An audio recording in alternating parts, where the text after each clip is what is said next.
자, 오늘은 이제 지난 시간에 그리스도의 심판석 했으니까 그 뒤에 있는 이제 혼인잔치에 대해서 어린 양의 혼인잔치라고 불리는 이것에 대해서 이제 여러분께 이제 설명하도록 하겠습니다.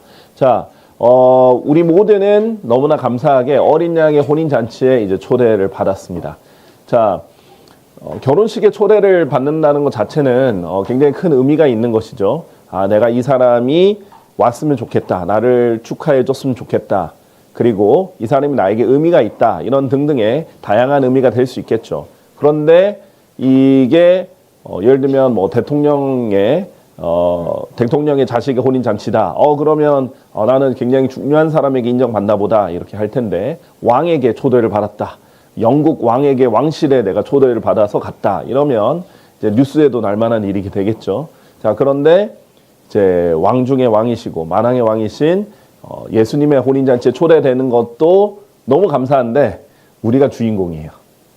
신부, 교회가 주인공이다라고 이제 되어 있습니다. 자, 성경에서 보면 그래서 이것을 이제 당연히 예수님이 주인공이시지만 예수님이 신부를 주인공으로 만들어 주세요. 우리가 반가워하고 크게 기뻐하며 그분께 존귀를 돌리자. 이는 어린 양의 혼인잔치가 이르렀고 그분의 아내가 그녀 자신을 준비하였기 때문이라 라고 했습니다. 자, 그래서 오늘 이 어린 양의 혼인잔치에 대해서 좀 상세하게 세부적으로 볼 텐데 조금 더 색다른 관점으로 볼 거예요. 단순히 이제 성경에서 혼인잔치가 어떻게 뭐라고 하느냐 이 정도뿐만 아니라 조금 구체적으로 세부 과정 프로세스를 고대 유대인들의 이제 전통적으로 이 구약 시대 때 유대인들이 했던 이 혼인 프로세스 그 과정을 따라서 한번 성경적으로 짚어보도록 하겠습니다. 자, 일단은 시기상으로는요, 우리가 저번에 그리스도의 심판석을 봤잖아요. 우리 교회 시대, 이 시대를 이제 우리가 정혼한 시대다. 예수님과 정혼해 있는 시대인데, 이제 휴거가 일어나면 그리스도의 심판석과 이제 혼인잔치가 일어나고요. 그 다음에 이제 지상 재림하고 이제 천년왕국이 일어나는데, 이 땅에서는, 우리 하늘에서는 이제 이런 날들, 기쁜 날들이지만, 땅에서는 이제 엄청난 고난의 날이 되겠죠. 그리고 천년왕국 때 이제 예수님과 함께 내려와서 신혼생활을 한다라고 생각하시면 되겠습니다. 자, 그래서 정혼은 이미 이루어졌죠. 그러니까 이것은 이제 결혼은 이미 체결되었다. 이건 조금 이제 애매한 말이고요. 정혼은 이미 이루어졌다라는 것이죠. 그러니까 결혼식이 아직 안 치러졌어도 정혼은 이미 체결이 되어 있다라는 거예요. 자, 그래서 예수님이 이미 교회는 나의 아내이고 나는 오늘부터 영원히 그녀의 남편이다. 이렇게 얘기를 해주셨고 이미 체결이 돼 있다라는 것이죠. 그래서 고린도후서 11장 2절에 보면 이는 내가 경건한 질투로 너희를 질투하기 때문이니 내가 너희를 한 순결한 처녀로서 그리스도께 제시하려고 내가 너희를 한 남편에게 정혼시켰기 때문이다 라고 했습니다. 이미 우리 모두가 여러 사람들이잖아요. 여러 사람들임에도 불구하고 그리스도인들은 다양한 사람들이고 여러 사람들이지만 우리가 단체로 교회로서는 한 순결한 처녀고 그리스도께 이제 정혼이 되어 있는데 한 남편 예수 그리스도께 정혼되어 있다라는 거예요. 그래서 성경에 보면 참 재밌는 표현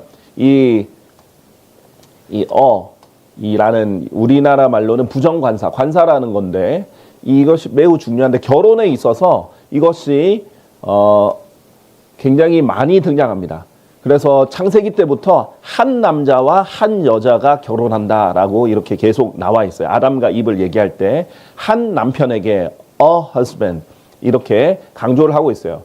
그렇지 않으면 우리나라는 그냥 남편 또는 그냥 남자, 여자 이렇게 하면 우리나라는 복수와 단수가 모호한 원래 단어이기 때문에 한 단어가 복수를 말할 때도 있고 단수를 말할 때도 있어요. 근데 이렇게 함으로써 하나님께서 원래 최초에 계획하셨던 결혼은 한 남편, 한 아내, 한 남자, 한 여자라는 것을 좀 더 명확하게 보여주는 것이죠. 결혼과 관련해서 이런 표현이 굉장히 많이 나온다라는 것은 재밌는 성경에서는 모든 것이 의도가 있다라는 것을 알 수 있는 좋은 진리가 되겠습니다. 자, 그래서 유대인의 결혼 전통과 그런 의식들을 통해서 이 성경적으로 맞는 이 프로세스들을 우리 함께 보도록 하겠습니다. 첫 번째로요, 유대인들의 결혼식은요, 우리 옛날에도 그랬지만 요즘은 거의 많이 안 하는 추세지만 이스라엘은 아직도 이 에루신이라고 불리는 정혼을 먼저 합니다. 이제 약혼식처럼 먼저 하고 그 다음에 결혼을 나중에 하는 것이죠. 그래서 이것이 성경적이라는 거예요. 그래서 율법에 의해 규정된 결혼 절차의 첫 번째 단계입니다. 먼저 약속하고 정하고 시작을 하는 거예요. 자, 그래서 이 크게 두 단계로 나눈다면 여러 단계가 있지만 이 결혼 자체를 두 단계로 나누면 정혼과 결혼이 있다. 에로신이라고 불리는 정혼과 결혼이 있는데 이제 언약에 의해 법적으로 확정된 관계이고요. 그 다음에 결혼은 부부가 함께 삶을 시작할 때 결혼을 성립시키는 행위가 되는 거죠. 그러니까 이것은 아직 함께 살지 않아도 언약으로 또 법적으로 이제 확정합니다. 자, 그래서 이 법적 효력이 있는데 여기 케투바라고 불리는 결혼 계약서도 이제 쓰는 것이죠. 그래서 정혼 때는요, 약혼식에서 여자는 법적으로 결혼한 상태였지만 여전히 아버지의 집에 머물렀다. 이 고대에 그렇게 했다라는 거예요. 그리고 지금도 이제 간소화되고 조금 변형은 됐지만 그렇게 하는 경우들이 있는 거죠. 근데 그녀는 약혼자와 이혼하지 않는 한 다른 남자에게 속할 수 없었다. 그러니까 이미 이 정혼 단계부터 효력을 갖기 때문에 이것을 어기려면 이혼이 필요한 것이죠. 예. 그러나 그래서 우리는 성경에 이미 법적으로 우리가 확정이 돼 있고요. 우리는 어떤 언약으로 이미 정혼을 했냐면 새 유언 언약이라고 불리는 예수님의 피로 흘려진 그것을 우리가 동의함으로써 언약을 해서 우리가 그 결혼에 동의를 한 상태입니다. 그리고 성경에 있는 말씀에 근거해서 정혼이 법적으로 체결이 된 거예요. 성경이라는 하나님의 법에 효력이 발생을 한 겁니다. 하나님 약속을 절대 어기시지 않고 자신이 기록한 그 하나님의 법인 하나님의 말씀을 절대 어기지 않으시기 때문에 이것은 법적으로 효력이 있는 것이에요. 우리는 어떤 일이 생겨도 우리는 예수님과 결국 궁극적으로 하나가 될 것이고 결혼할 것입니다. 자, 그래서 우리가 이제 성경에도 이 정혼은 자주 등장하죠. 마리아가 이제 요셉과 정혼하였다는 것. 예수님을 낳은 마리아가 요셉과 정혼한 상태였죠. 사실 결혼이 아니었던 거죠. 아직 정혼한 상태였지만은 이 임신을 했던 거잖아요. 그것만 가지고도 사실 이 유대인들의 법에서는 만약에 간음을 해서 애를 생겼다 그러면 간음죄로 사형에 처해지는 법이 되는 거예요. 매우 심각하게 받아들여졌던 것입니다. 그래서 이때 이제 지참금 이런 것들이 준비를 하게 되는데요. 이 부분 지참금에 대해서 나머지 것들에 이제 나중에 좀 더 설명을 하고요. 이때 동의가 이루어집니다. 그래서 정혼의 포도즙이라고 해서 만약에 그녀가 이것을 제안을 내가 했는데 그녀가 이것을 마시면 결혼을 받아들이는 것으로 보는 거예요. 자, 성경도 이런 비슷한 것이 있는데요. 창세기 24장에 보면 이삭의 아내를 구하기 위해서 아브라함이 자신의 종을 보내죠. 그래서 종에게 그 임무를 맡겼고 리브카를 발견합니다. 그리고 리브카를 데리고 와서 이삭의 아내가 되게 하는데 그냥 강제로 끌고 오지 않아요. 리브카에게 물어봅니다. 그러자 그들이 말하기를 저희가 이 젊은 여인을 불러 그녀의 입에 물어보겠나이다. 일단은 아버지와 그 오빠한테 이렇게 물어봤고요. 승인을 받았더니 아버지 오빠가 그럼 그녀의 입에 직접 물어보겠습니다. 그러고는 그들이 리브카를 불러 그녀에게 말하기를 내가 이 사람과 함께 가겠느냐라고 물어보죠. 이에 그녀가 말하기를 제가 가겠나이다. I will go. 그래서 지금도 영어에서는 will you marry me 하면 I will 이라고 해요. will이 뭐냐면 내 의지가 있다라는 거예요. 하나님께서 내 자유의지에 물은 거예요. 그럼 내 자유의지로 I will 나는 그렇게 하겠습니다 라고 예수님을 받아들인 겁니다. 자, 여기서도 I will go 제가 그렇게 내 의지로 하겠습니다 라고 하죠. 그러면 이미 거기에 정혼이 이루어지는 겁니다. 언약으로 인해서. 자, 이런 것이 우리가 이루어진 거예요. 우리가 예수님을 믿겠느냐라고 했을 때 네, 믿겠습니다 라고 했을 때 하나님 약속대로 주 예수 그리스도를 믿으라 그래야만 너는 구원을 받을 것이라 한 그 약속대로 이루어진 것이죠. 그래서 우리는 지금 정혼한 상태다라는 것이고요. 성경은요. 그러나 그분께서는 그분을 받아들인 자들에게 다 하나님의 아들들이 되는 권능을 주셨으니 곧 그분의 이름을 믿는 자들에게니라. 예수님을 믿는 것과 그분을 받아들인 것은 내가 자유의지로 선택하는 것이에요. 예수님은 이미 프로포즈를 하신 거예요. 예수님은 이미 자신의 피를 흘리면서 나와 이제 영원히 함께하자라고 프로포즈를 한 것이고, 여러분이 이것을 받아들였느냐, 여러분이 그것을 믿었느냐, 이것을 자유의지로 하는 것이에요. 그래서 성경은 사랑받는 형제들아 하나님께서 너희를 택하신 것을 우리가 알고 있느니라 라고 했을 때, 하나님이 우리를 택하신 것도 우리가 예수님을 선택하신 것과 동시에 일어나는 일이에요. 우리가 예수님을 선택하지 않으면 우리가 하나님의 택하심을 받는 자들이 될 수가 없게 되는 것이죠. 자, 많이 오해하는 것은 하나님이, 이제 칼빈주의 사상은 하나님이 우리를 선택했을 때 우리가 선택받은 자, 수동적으로 된다라고 생각하는데, 우리가 하나님을 선택하고 하나님이 우리를 선택하는 것이 동시에 이루어지는 것입니다. 자, 여기서 이제 내가 만일 너의 입으로 주 예수를 시인하고 하나님께서 그분을 죽은 자들로부터 살리신 것을 너의 마음속에 믿는다면 너는 구원을 받으리라. 이렇게 우리가 입으로, 마음으로 이렇게 시인을 했을 때 이것이 이루어진다라는 것이죠.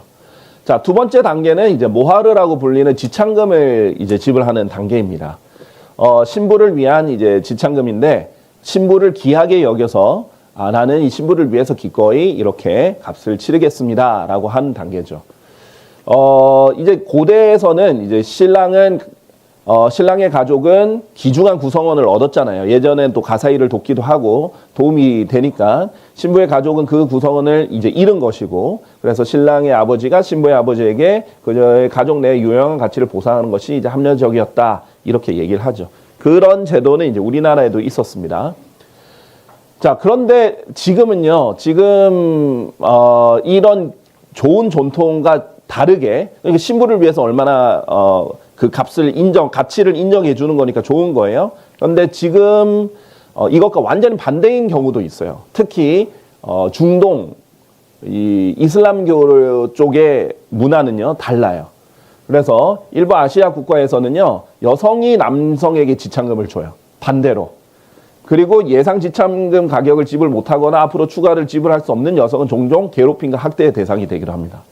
이게 가장 심한 나라 중에 하나가 파키스탄이죠. 파키스탄은 여성 10만 명당 2.45명으로 지참금 관련 사망률이 가장 높다라고 되어 있습니다. 그래서 연간 한 2,000건 정도가 보고될 정도로 이걸로 살해도 이루어질 정도다. 이렇게 되죠. 근데 우리 하나님께서는 이제 은혜로우셔서 오히려 우리에게 지참금을 주시는 것이죠. 이 창세기 24장에 리브카가 이삭에게 결혼하는 것이 그리스도의 교회, 그리스도의 신부가 그리스도와 혼인하는 것의 예표라고 했어요. 왜냐하면 아브라함이 하나님의 아버지의 예표고 이삭이 예수 그리스도의 예표이기 때문에.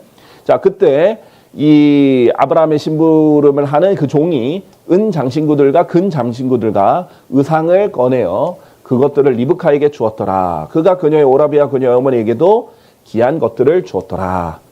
그래서 리브카에게 이미 아직 결혼하기 전에도 이런 것들을 제공을 합니다. 그런 것들을 우리가 볼 수가 있습니다. 그리고 다윗 같은 경우에는, 다윗은 돈이 없었잖아요. 그 당시에 이제 목자에 불과했었기 때문에. 그래서 다윗이 이 왕 사울의 사위가 될 때 지참금을 내야 되는데 지참금이 없잖아요. 그래서 사울이 요구한 지참금이 필리스타인들 중에 100명을 살해하라는 거예요. 근데 다윗이 내가 어떻게 사위가 되겠느냐 해서 이제 사양을 하다가 그래 오케이 하고 나서는 100명으로는 안 된다. 나는 200명을 이렇게 해야겠다 해가지고 필리스타인들의 200명의 남자들의 포피를 이 지참금으로 이렇게 한 거예요. 지불한 거죠. 그러니까 사울이 그에게 자기 딸 미카를 아내로 주었다라는 거예요. 우리가 이제 이해는 안 되지만 지참금은 꼭 이제 돈이 필요가 없는 거거든요. 이제 유대인들에게는 어떤 당연히 물건이 될 수도 있는 것이고 이런 것처럼 어떤 업적이 될 수도 있는 것입니다. 이 당시 사람들에게는 이제 전쟁이 중요한 업적이니까 그렇게 한 것이죠. 자, 역사상 가장 호화로운 지참금들 보면요. 영국 국제 무역 권리를 지참금으로 준 사람도 있고요. 2억 달러 준 사람, 우리나라 돈으로 한 3천억 정도 되는 거죠.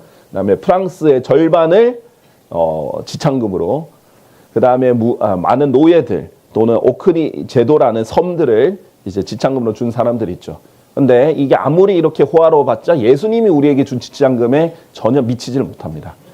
자, 우선 예수님께서 지불한 가장 큰 지참금은요, 자기 자신이에요. 그래서 남편들아 너희의 아내들을 사랑할지니 곧 그리스도께서도 교회를 사랑하시어 교회를 위하여 자신을 주셨던 것 같이 사랑하라. 이렇게 했습니다. 그래서 예수님께서는 자기 가장 귀한 자기 자신의 생명과 피를 바쳐서도 그 여자를 구해주면서 이렇게 프로포즈를 하신 것이고요. 그뿐만 아니라 예수님과 결혼하게 되면 동시에 우리가 어떤 권리를 갖게 돼요? 온 세상에 있는 모든 것이 다 우리께 되는 겁니다. 예수님이 이 세상의 모든 것의 주인이시기 때문이죠. 자, 그래서 마태복음 13장에는 이렇게 표현합니다. 예수님이 훌륭할 진주들을 찾는 상인의 비교를 해요. 그리고 상당한 가격의 진주 하나를 발견했다. 근데 그가 가서 자신이 가진 전부를 팔았으며 그것을 샀다라고 했어요.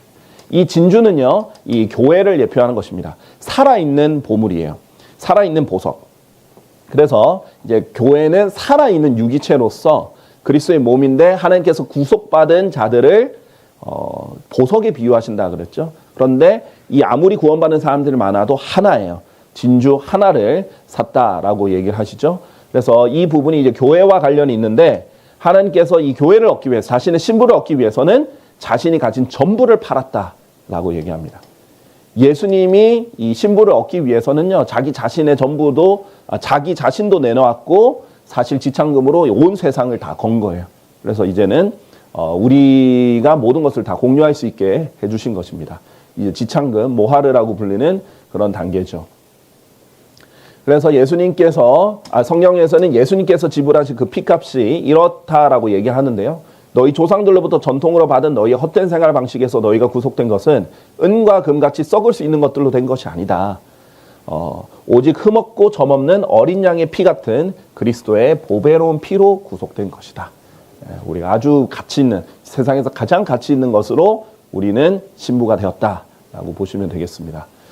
자, 그 다음에 세 번째는요, 참 재밌는 것인데요. 결혼을 위한 준비 기간이 따로 있어요. 키두신이라고 불리는 건데 성별이라는 뜻입니다. 그러니까 거룩하게 구별된다라는 뜻입니다. 성별의 기간이 따로 있어요. 그러니까 약혼을 하면요, 정혼을 하면 결혼을 바로 다음 날에 하는 게 아니에요. 그럼 그 준비 기간이 있어요.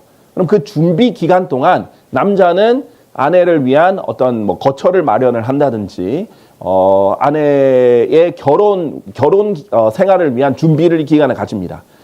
그리고 서로가 신실해야죠. 서로 그때까지 거룩하게 구별되어 있는 기간이에요. 서로만을 위해 바라보는 시간인 거예요. 그래서 준비를 하면서, 자, 정혼을 해놓고 다른 남자랑 다른 사람이랑 이렇게 지낼 수가 없잖아요. 그러니까 정혼을 했으니까 이제 우리는 실제로 결혼 생활을 아직 시작은 안 했지만 할 거라고 약속도 했고 내가 지참금도 냈고 너는 이제 우리는 서로의 것이니까 서로만 보자. 그러면 우리 결혼 준비를 하는 동안 우리는 서로만 보는 거야. 이렇게 되는 것이죠. 그래서 결혼을 위한 준비 기간, 성별이라는 뜻의 이 키두신이라는 기간이 있습니다. 그래서 요즘 이제 현대 이스라엘에는 에루신이나 키두신을 같은 것으로 보기도 해요. 왜냐면 요즘은 이렇게까지 신실하게 잘 안 하니까 현대 히브리 사회에서는 이것을 그냥 정혼 정도로 보는 것도 있습니다. 그러나 이제 고대에서는 원래는 이 준비 기간이 있는 것이에요. 이 시간은 부부가 결혼 언약에 들어가기 위해 스스로를 준비하도록 마련된 시기이다. 신랑은 아버지 집에 새 혼례방을 짓기 위해 떠난다. 신랑의 기한 시기는 이제 아버지가 정하며 1년에서 2년이 될 수도 있는 거예요. 짧을 수도 있지만 이 정도 길 수도 있는 거죠. 그래서 신부는 결혼 예복을 만들고 자신을 아름답게 꾸미는 기간입니다. 자, 이것도 매우 성경적이에요. 우리가 이제 혼인잔치, 어린 양의 혼인잔치에 보면은 신부가 자기의 옷을 다 준비를 해가지고 아름답게 결혼에 참여를 하잖아요. 그래서 이런 부분들이 이루어져 있다라는 거예요. 그래서 우리가 구원받았을 때는요, 이 교회 시대의 정혼 기간이다.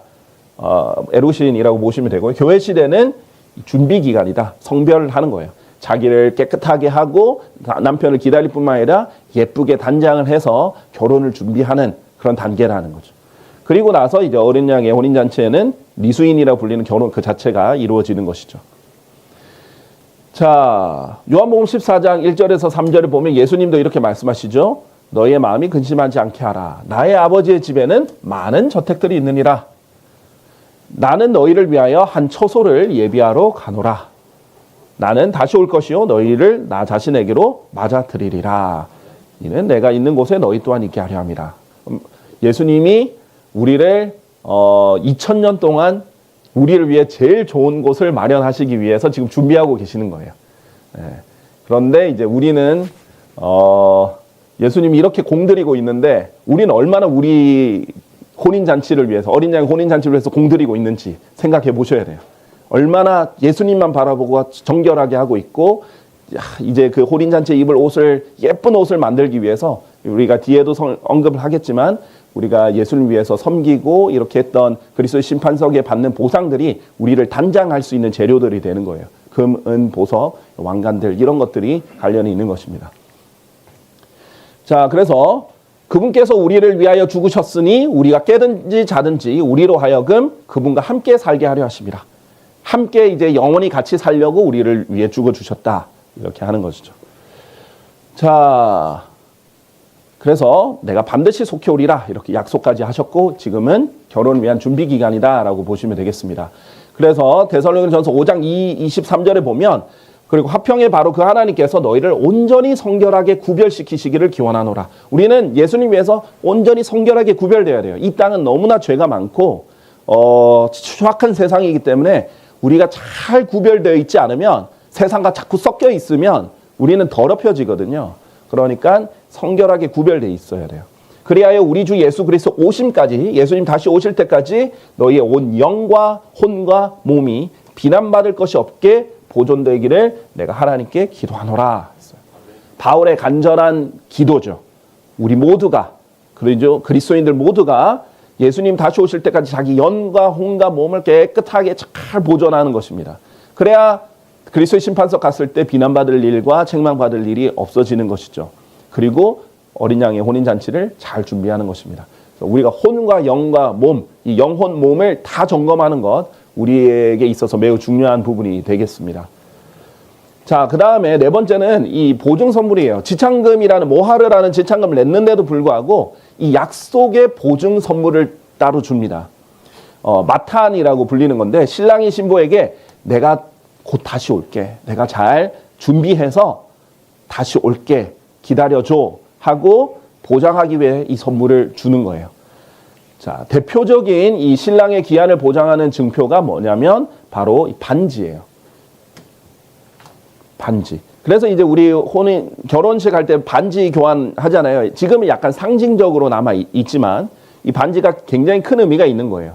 목적은 신랑이 신부를 아내를 맞으러 다시 올 것이라는 사실, 그리고 신랑이 그녀를 사랑하며 그녀를 생각하고 있다는 사실을 이별의 시간 동안 신부에게 상기시키기 위한 것입니다. 자, 그런데 원래 반지의 의미는 뭐예요? 요즘 반지는 약간 실용성이 거의 떨어집니다. 요즘 반지는 그냥 장신구 정도에 불과해요. 근데 원래 반지는 매우 실용적이에요. 원래 이제 고대 반지들은요, 여기 인장이라서 도장이 있는 거예요. 영어로 시그넷이라고 하고 인장 반지라고 하거든요. 그래서 이게 지금 우리나라에서 도장과 같은 개념이죠. 이걸로 촥 찍으면 자기 신분을 나타내는 거예요. 그런데 언제든지 내가 가지고 다닐 수 있도록, 이것은 나를 대변하는 거거든요. 내가 이 인장 반지를 빼서 누구에게 줬다. 이 사람은 나의 대리인인 거예요. 나를 모든 것을 대신할 수 있는 거예요. 어떤 중요한 일을 진행을 시키든 무엇을 하든 이것을 가지고 있다. 그러면 이 사람은 나를 대신하는 거다. 라고 할 정도로 매우 중요한 것이고 자신을 나타내는 것이기 때문에 항상 차고 다니려고 반지로, 인장 반지로 가지고 다니는 거예요. 그래서 중요한 약속을 하거나 내가 중요한 결정을 할 때 바로 즉석에서 이것을 탁 찍어가지고 도장을 찍기 위해서 인장 반지를 가집니다. 자, 그래서 성경에서 보면 예수님께서 우리에게 주신 게 이런 거예요. 너희가 그분을 믿은 후에 너희는 그 약속의 거룩한 영으로 인장을 받았느니라. 그 거룩한 영은 성령님이시죠. 값이 치러진 그 소유를 구속하실 때까지 우리 유산의 보증이 되시어 그분의 영광을 찬송하는 데 이르게 하시느니라. 하나님께서 내가 곧 다시 와서 너를 완전히 구속할게. 그래서 내가 완전히 값을 치르고 너를 사서 몸까지 변화시키고 너 완전히 이제 내 것이 될 거야. 그때까지 보증을 줄게. 이 보증은 성령님이야. 성령이야. 자, 그리고 그 성령님이 인장이 되시는 거예요. 내가 내 반지를 줄게. 나는 약속해. 너는 내가 반드시 데려올 거야. 이렇게 해서 쉽게 말하면 도장을 준 거예요. 도장보다 이제 그 당시 더 가치가 있는 중요한 것이죠. 그러니까 남자가 이렇게까지 다 표현한 거예요. 내 도장도 주고, 인장 반지도 주고, 지참금도 주고, 약속도 체결하고, 이래서 내가 반드시 올 테니까 나만 기다려줘. 이렇게 약속을 하는 것입니다. 자, 그래서 예수 그리스도께서 자신의 피로 여러분을 구속하셨다는 것은 이제 어마어마한 의미가 있는 건데, 누구도 예수님처럼 이렇게 여러분을 사랑한 적이 없는 것이에요. 그래서 어릴 때부터 예수님의 사랑을 알고 크면 그런 말이 있잖아요. 사랑받고 자란 사람이 별로 큰 모난 점 없이 잘 클 수 있다. 그래서 어릴 때 사랑을 많이 받아야 된다. 근데 설령 고아라도, 설령 부모에게 심지어 버림받을지라도 얼마나 큰 상처겠어요? 예수님의 사랑을 일찍부터 알고 깨달으면 거기에 대해서 인격적으로 큰 영향이 가는 것이죠. 이보다 우리를 사랑하신 분은 없어요. 자, 그래서 이 어린 양의 혼인잔치가 실제로 이루어지는 결국 결혼, 리수인이라 부르는 이 결혼을요, 부부가 함께 영원히 삶을 시작하는 그 단계죠. 그래서 우리가 이 정혼에서 결혼으로 지금 넘어가면 이제 어린 양의 혼인잔치가 오는데 이때 이제 신랑이 오는 거예요. 근데 우리의 신랑은 언제 와요? 밤에 갑자기 옵니다. 나의 사랑, 나의 어여쁜 자야, 일어나 떠나자 해서 갑자기 오세요. 자, 이게 이제 솔로몬의 아가에 있는 신랑이 신부에게 부르는 사랑의 노래예요. 세레나데예요. 그래서 보라, 내가 도둑같이 오리라. 깨어있고 자신의 의복들을 지키는 자는 복되다. 이렇게 알려주셨습니다. 그래서 우리는 잘 깨어서 신랑이 언제 올까? 신랑이 언제 올까? 이 고대하는. 근데 하나님, 예수님 입장에서는 자기를 그렇게 고대하고 기다리고 그리고 신랑을 만나기 위해서 깨끗하게 길을 잘 지키고 잘 단장하고 있는 신부가 얼마나 예뻐 보일까요? 그래서 지난주에 봤던 그리스도의 심판석에서 주님의 다시 오심을 사랑하는 그런 자들, 열망하는 자들에게 이 왕관까지 약속할 정도로 그렇게 자기만을 기다리는 신부를 굉장히 예뻐하시는 겁니다. 자, 신랑의 이제 신부의 아름다움을 보시면요. 시편 45편 보면 당신의 모든 의복들은 상하 궁전들에서 나온 모략과 알로에들과 계피의 향내를 풍기나이다. 그것을 통하여 그들이 당신을 흡족하게 하였나이다. 우리의 왕이신 예수님은 아주 아름다우시고 향기로우신 분이에요. 이 시편 15편은 그리스도의 이 혼인, 어린 양의 혼인 잔치에 대해서 잘 설명하고 있는 부분인데 당신의 오른편에 오필의 금으로 꾸민 왕비가 서 있었나이다.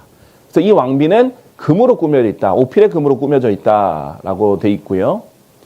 자, 우리가 알다시피 신부가 이제 단장할 때 입는 옷은요, 뭐와 관련이 있다고 했냐면 성도들의 의와 관련이 있다 했어요. 우리가 요한계시록 19장 7절이 어린 양의 혼인잔치라고 했고 8절에 이어지는 문맥은 그녀가 정결하고 희고 고운 아마포로 차려입혀지도록 그녀에게 허락되었도다.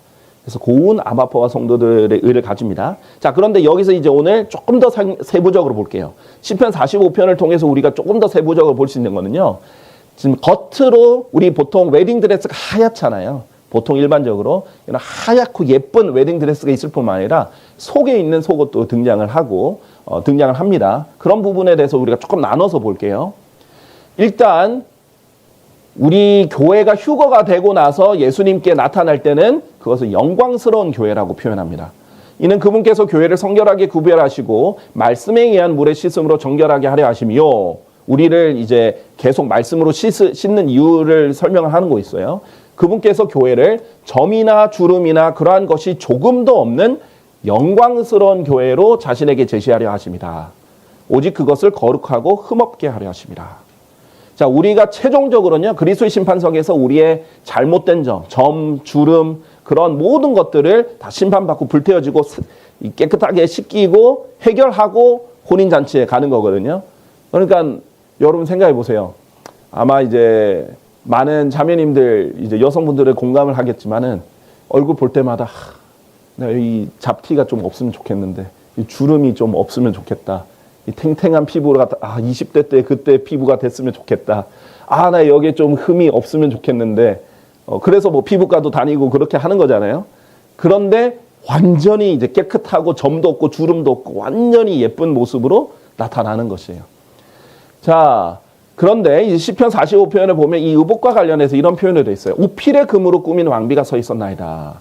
왕에 따른 의상 내부가 근데 왕비인데 왕의 딸이라고 불려요. 우리는 하나님의 자녀이면서 동시에 왕비가 되기도 하는 거죠. 그래서 의상의 내부가 온통 영광스럽나이다. 그녀의 옷은 세공된 금으로 이루어져 있나이다 라고 합니다. 내부 의상, 이제 제가 말하는 속옷은요, 우리가 흔히들 생각하는 그런 속옷이 아니라 속에 있는 옷 말하는 거예요. 속에 있는 옷은 금으로 되어 있어요. 근데 아까 전에 이 성도들의 아마포는 성도들 의라라고 했잖아요. 흰 아마포. 그러니까 이것과 달라요. 속에 있는 옷과 달라요.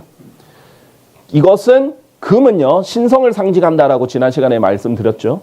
예수 그리스도의 전가된 의예요. 우리의 의가 아니라 옷은 의와 관련돼 있는데 우리가 기본 장착하고 있는 것은 우리가 예수님께 받은 하나님의 의예요.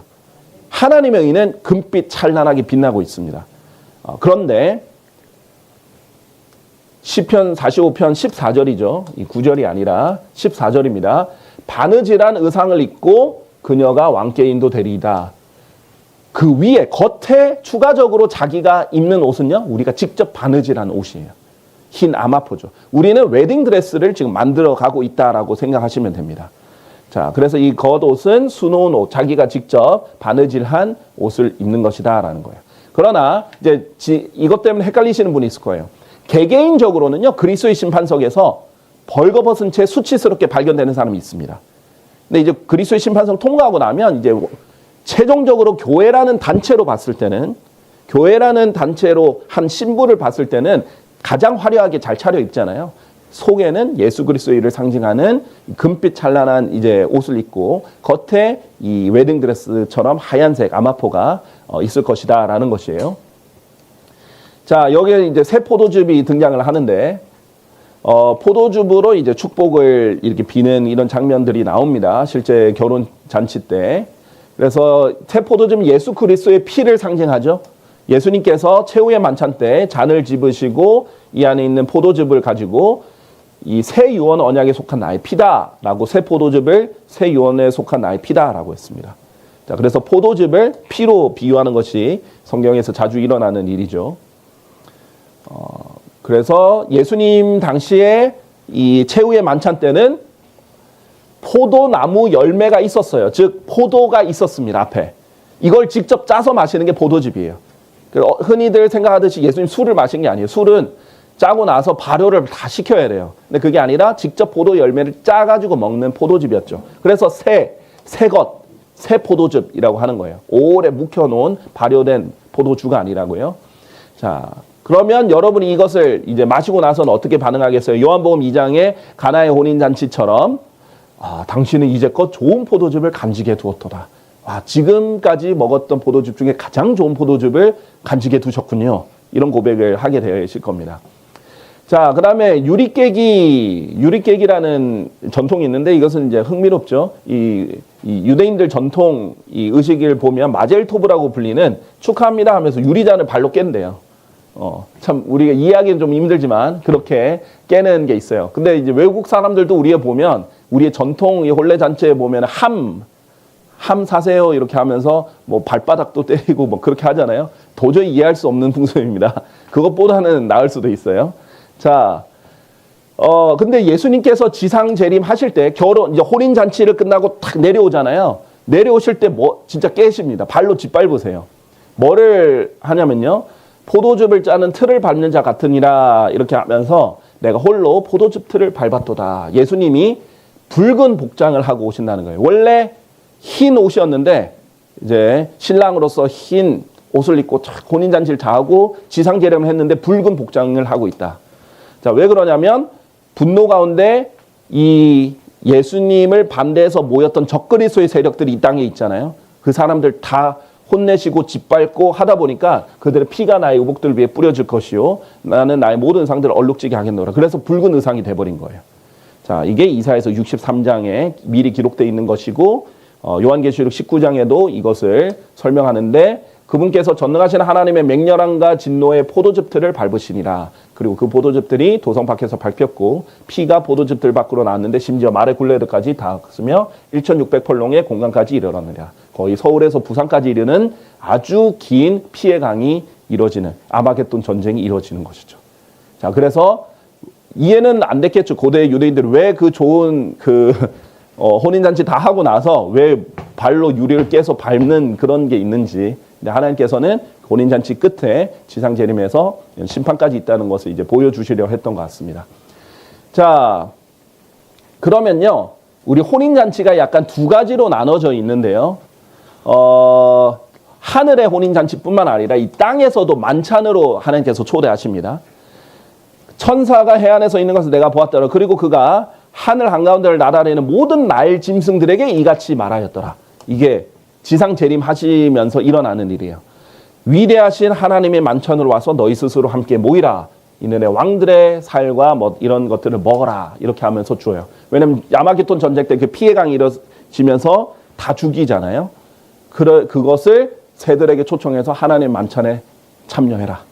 그래서 하나님께서 이 자기 손님들, 이 주인공인 신부뿐만 아니라 이 초대 손님들도 혼인 잔치 때 이제 만찬을 주시겠지만은 이 땅에 내려오셔서 이 새들에게도 자, 여기 하나님의 만찬 내가 마련했으니까 실컷 먹어. 이렇게 하는 이 일부가 될 것이라는 거예요.